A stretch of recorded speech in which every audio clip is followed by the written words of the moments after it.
Live from the City of Angels on this Sunday morning, it's time for Midnight Movie Money, and we're going to start with the number 6 film because it's the biggest story of the weekend. When you talk about a film with an actress coming off of Barbie at $1.4 billion, and now you have this film in a big, bold, beautiful journey. You're saying maybe we can get something. Oh, good Lord, 3.5 million. This is a big, bold, beautiful bomb. Yes, indeed. No other way to spin this. Let's go directly to the Deadline article. I think they do a nice job breaking this down as to what happened. And there's a lot of spin going on here. But there's really no way to spin $1,051 per location on this film. One of the biggest bombs of 2025. The kind of thing that if you are Margot Robbie, if you are Colin Farrell, you don't want to ever talk about this movie again. Because this is not the kind of thing that is going to go down well down the road. It'll always be pointed back to it. Do you remember the big, bold, beautiful bomb? But look here. You talk about a film that came in at like $50 million to acquire it. And this film is going to lose Sony so much cash. This really feels like a neon film. I saw it last night. It's not good. We're going to break that film down tonight on the Sunday Evening Spectacular. But it just goes to show that these smaller films, I mean, it doesn't help when they're not good. But these smaller films are getting steamrolled at the box office. You see it week in and week out. The films that do well are the tent poles, things like anime coming in, Demon Slayer #1 again this weekend. We'll get to that in a minute. But these smaller films just aren't firing like they used to. Big topic tonight. We'll talk about it. You guys know why, but we'll break it down again. But you look at this film, and audiences didn't like it. Critics didn't like it. Thank goodness. There's a few that did, which is like crazy. This movie is boring. This movie is tonally messy. And Margot Robbie's character is not especially likable. So you're like, why did she say, let's do this? I think that's the big question. That is the big topic tonight. Margot Robbie. Why did you make this film? But there's already spinning. One of the lines from Deadline here, I understand that everyone involved had a beautiful experience making the film.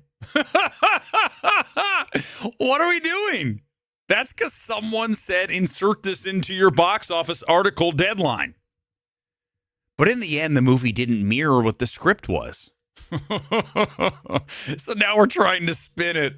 How can we get away from this and forget it ever happened? Let's memory hole this.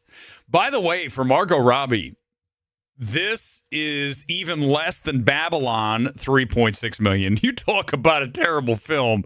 Oh, Babylon. Listen, man, Margot Robbie's made some bad films. Oh, remember Amsterdam? This is less than Amsterdam. That was 6.4 million. God, I, Tonya was solid.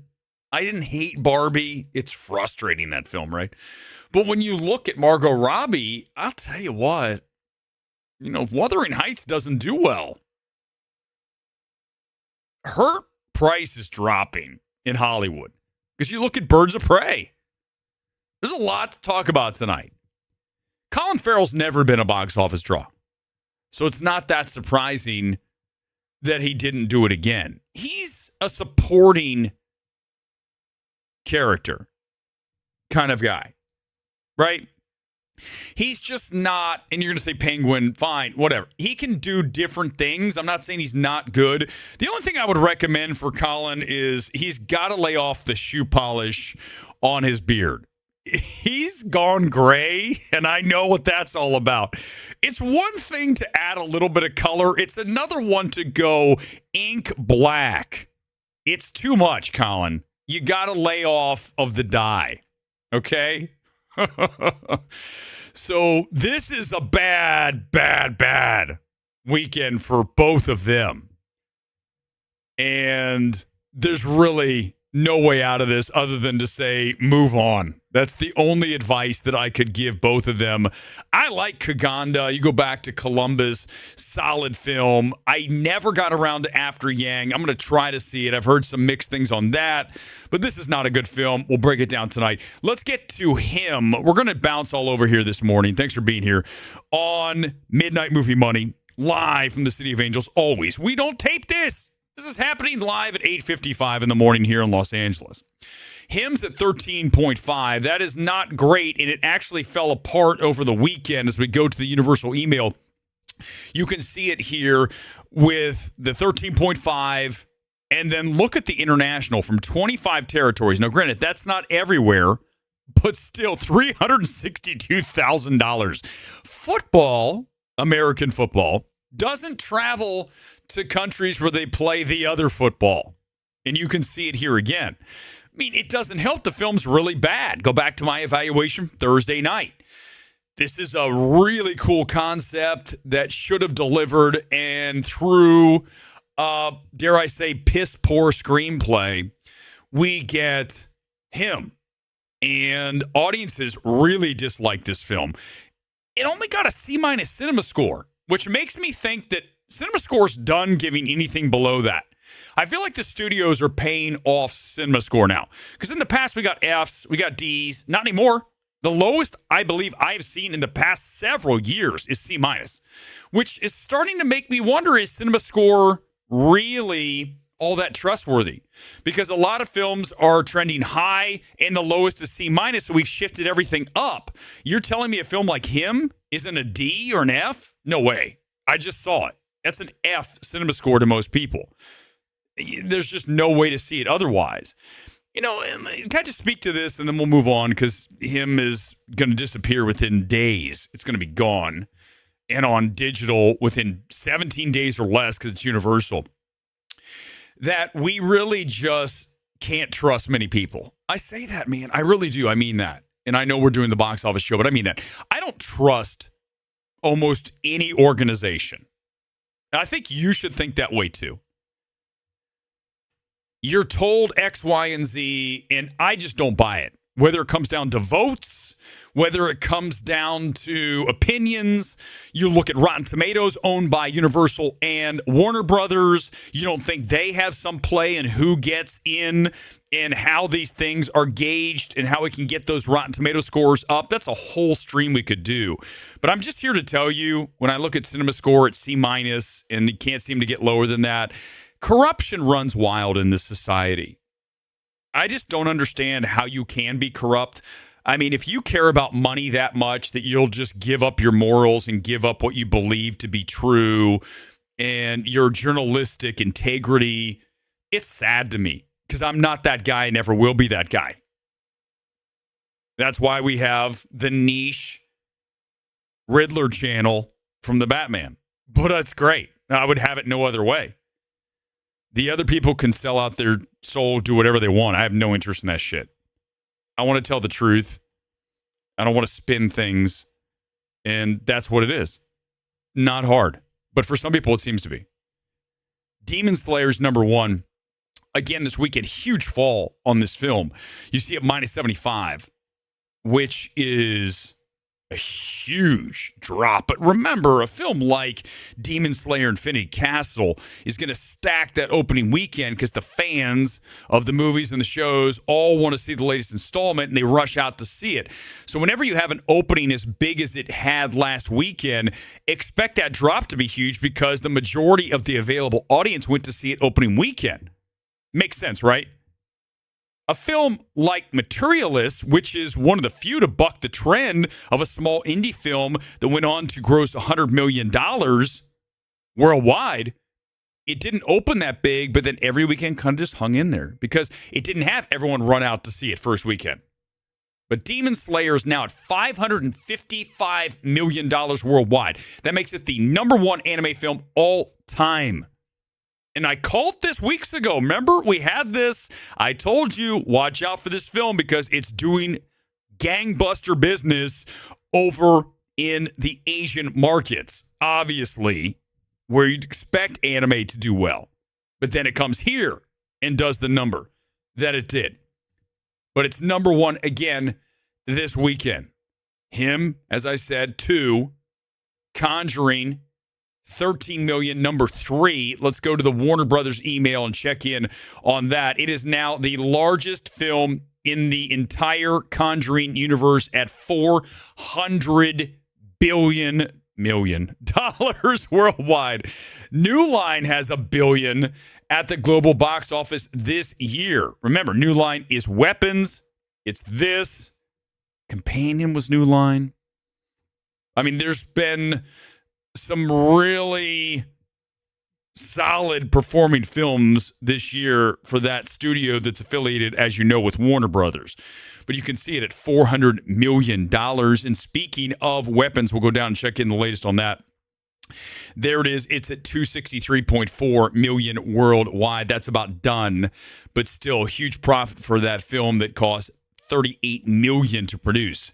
Downton Abbey is your number 4 film, minus 65% on the weekend. That's a huge drop. Again, if you're a fan of Downton Abbey, you want to see that last installment, you get it over with opening weekend, and that's what you see with these big drops. Long Walk held fairly well at minus 46, 6.3 million on the weekend at number 5. And again, as we talked about off the top, Big Bold Beautiful Bomb at $3.5 million. Okay, let's go do the top 10. And I'm going to do it from Deadline because we went a little early today and I don't have the post-track email, which is fine. We can just go through these numbers. Some of them are updated. Some of them are not. I'll do my best update live. Demon Slayer came in at 17.3 million, minus 75, number 1. Him, number 2, at 13.5. It slowed down over the weekend, and I called it when I saw it. Remember back on Thursday, I said audience is going to hate it.